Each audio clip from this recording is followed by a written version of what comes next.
सेव्यमान पावनाङ्घ्रि पङ्कजं व्यालयत्नसूत्रमिन्दुशेखरं कृपाकरं नारदादियोगिवृन्दवन्दितं दिगम्बरं काशिकापुराधिनाथ कालभैरवं भजे।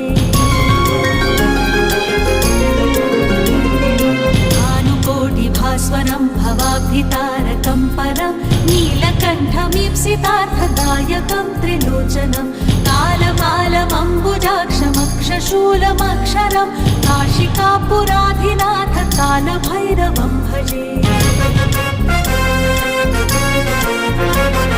शूलटङ्कपाशदण्डपाणिमादिकारणं श्यामकायमादिदेवमक्षरं निरामयं भीमविक्रमं प्रभं विचित्रताण्डवप्रियं काशिकापुराधिनाथ कालभैरवं भजे।